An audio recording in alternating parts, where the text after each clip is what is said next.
નમસ્કાર મિત્રો, મારી ચેનલમાં તમારું સ્વાગત છે। મિત્રો, સતત ભારે વરસાદના કારણે જમ્મુ કાશ્મીરમાં પરિસ્થિતિ વધુ ખરાબ થઈ ગઈ છે।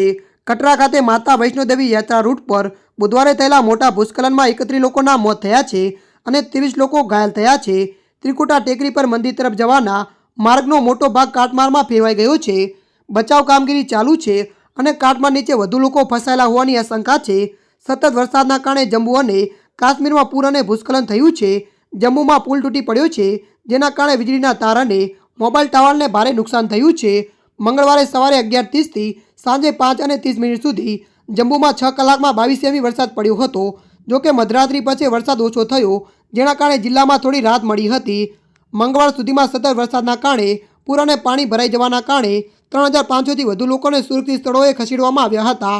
જિલ્લા વહીવટીતંત્ર, પોલીસ, એનડીઆરએફ, ભારતીય સેના અને સ્થાનિક સ્વયંસેવકોની સંયુક્ત ટીમો દ્વારા રાહત કામગીરી હાથ ધરવામાં આવી રહી છે। અસરગ્રસ્ત લોકોને કામચલાઉ આશ્રય સ્થાનોમાં ખોરાક, સ્વચ્છ પાણી અને તબીબી સહાય પૂરી પાડવામાં આવી રહી છે।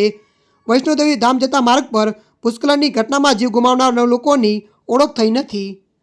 ત્યારે મિત્રો, હાલ માટે આટલું। મળીશું નવી અપડેટ સાથે। જો તમને અમારો વિડીયો પસંદ આવે, લાઇક, શેર અને સબસ્ક્રાઈબ કરી નાખજો। ધન્યવાદ।